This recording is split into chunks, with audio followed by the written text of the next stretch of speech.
Hello friends, welcome to my YouTube channel. तो आज का विषय है श्रावण शुक्ल दशमी की मौलिक कथाएं, गूंगा ग्वाला और माँ दुर्गा की मौन कृपा। भाग एक।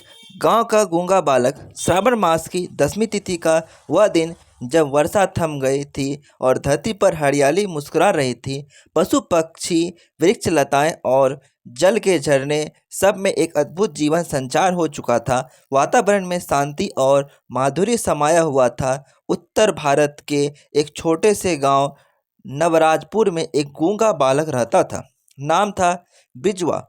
वह न बोल सकता था, न ठीक से सुन सकता था, लेकिन उसकी आंखों में एक ऐसी चमक थी जिसे देख हर कोई कुछ पल के लिए ठहर जाता। बिरजवा का जन्म ही मूक और बधिर के रूप में हुआ था। माँ उसे जानते ही चल बसी और पिता ने उसे पाप का फल मानकर त्याग दिया था। गांव के एक बूढ़े गोपालक बाबा रामधनी ने उसे अपने पास पाला। वही उसे रोज सुबह उठाकर नहलाते, गौशाला ले जाते और कुछ दूध रोटी खिला देते।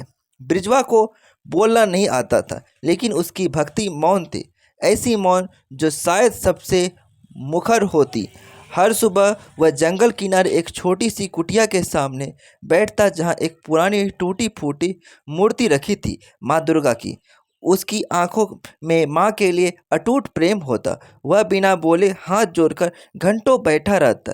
लोग हंसते थे, कहते थे गूंगे को क्या भक्ति और क्या देवी, लेकिन ब्रिजवा न हंसता न गुस्सा होता। उसकी आँख नज़रें हमेशा उस मूर्ति में समर्पित रहती, मानो वह कह रहे हो, माँ तू ही मेरी भाषा है, मुख भाषा की माँ। एक दिन गांव में खबर आई कि पास के जंगल में तेंदुआ घूम रहा है। गांव के लोगों ने बच्चों को बाहर जाने से मना कर दिया, लेकिन ब्रिजवा अपनी माँ के दर्शन के लिए बिना नहीं रह सकता। वह मौन भाव से लाठी पकड़कर चल पड़ा। जंगल की राह से होते हुए फिर उस देवी मूर्ति के पास जा बैठा। अचानक सामने झाड़ियाँ में कुछ हिला। एक बड़ा सा तेंदुआ उसकी तरफ बढ़ रहा था। गांव वालों में शोर मच गया, बिरजवा जंगल में गया है, वहाँ तेंदुआ है। लोग लाठियाँ लेकर दौड़े, लेकिन जब तक पहुँचे वहाँ जो देखा तो वो अविश्वसनीय था। बिरजवा उसी स्थान पर शांत बैठा था। तेंदुआ उसके सामने बैठा था, झुका हुआ सिर, मानो किसी आदेश का पालन कर रहा हो। लोग भय को कांप उठे, पर तेंदुआ उठकर जंगल की ओर चल गया और बिरजवा अपनी लाठी उठाकर मुस्कुरा दिया। उसी दिन से गांव के लोगों को लगने लगा, इस मूक बालक की भक्ति में जरूर कोई अलौकिक शक्ति है। उस दिन के बाद गांव के लोग बिरजवा को केवल गूंगा नहीं कहते थे, बल्कि अब उसे माँ का बालक कहने लगे थे। रामधनी बाबा की आंखों में गर्व झलकता था। उन्होंने एक बार बिरजवा के सिर पर हाथ रखते हुए कहा, तू बोलता नहीं बेटा, पर तेरी आत्मा तो माँ गा रही है। कुछ ही दिनों बाद गांव में एक भयानक संकट आ गया। पास के पहाड़ी झरने में जल का स्तर अचानक बढ़ गया और नवराजपुर गांव के सारे खेत डूबने लगे। जो फसल अभी पकने को थी वह पूरी तरह से नष्ट हो गई। कई घरों में पानी घुस गया। लोग दहशत में थे। ग्राम प्रधान, पंडित और सभी समझदार लोग एकत्र होकर उपाय सोचने लगे। कुछ ने कहा, कहीं ये माँ दुर्गा की नाराज़गी तो नहीं। किसी ने कहा, गांव में अब पहले जैसी पूजा नहीं होती। एक वृद्धा ने धीरे से कहा, माँ अब भी सुनती है, लेकिन अब पुकार कोई करता नहीं। उसी शाम बिरजवा अपनी टूटी हुई लाठी लेकर फिर जंगल चला गया। बारिश थम गई थी, पर धरती गीली थी। माँ दुर्गा की मूर्ति के सामने बैठकर वह अपनी आंखें मूंद कर रोने लगा। उसकी मौन भक्ति आंखों के आंसुओं के जरिए बहने लगे। उसने अपने सिर को जमीन से लगाकर इतना देर तक झुका रखा कि शरीर कांपने लगा, लेकिन वह हिला नहीं। किसी ने उसे देखा और चुपचाप वापस गांव आ गया। बिरजवा माँ के चरणों में लोटा पड़ा है, जैसे पूरी बाढ़ का बोझ अपने सिर पर ले लिया हो। रात के तीसरे पहर में जब पूरा गांव गहरे निद्रा में था, उस स्थान पर एक प्रकाश की लहर फूटी और जैसे अमावस्या में अचानक पूर्णिमा प्रकट हो, कुटिया के पास एक दिव्य स्त्री प्रकट हुई। 10 भुजाओं वाली, मस्तक पर अर्धचंद्र, रथ के चारों ओर अग्नि की दीवार, वह कोई और नहीं, स्वयं माँ दुर्गा थी। उन्होंने बृजवा के सिर पर हाथ रखा। बृजवा ने आंखें खोली। वह एकटक उन्हें देखता रहा। फिर मुंह से पहली बार एक शब्द निकला, माँ। उसके आसपास हवा रुक गई। माँ मुस्कुराई, बोली, बेटा, तूने शब्दों के बिना जो पुकारा वो सबसे ऊंचा था। तेरा मौन मेरे लिए सबसे गूंजता मंत्र था। तू माँ का सच्चा ग्वाला है। माँ ने अपने वरहस्त उठाया और अगले ही क्षण बारिश बंद हो गई। जलस्तर कम होने लगा। खेतों में पानी उतर गया। अगले दिन गांव वाले उठे तो देखा खेत सूखे थे, फसलें बची हुई थी। गांव में कोई समझ नहीं पाया कि यह चमत्कार कैसे हुआ। लेकिन जब रामधनी बाबा और कुछ ग्रामीण जंगल पहुंचे तो देखा बृजवा माँ की मूर्ति के सामने खड़ा था और अब वह बोल सकता था।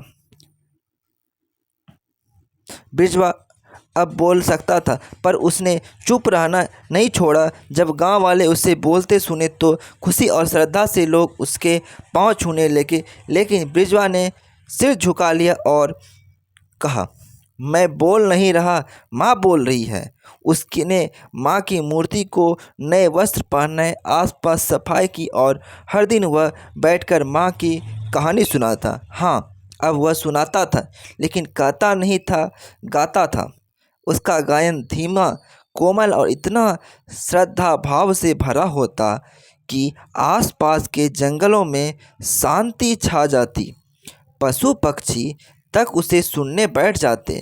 जल्द ही गांव में एक बड़ी विपत्ति आई।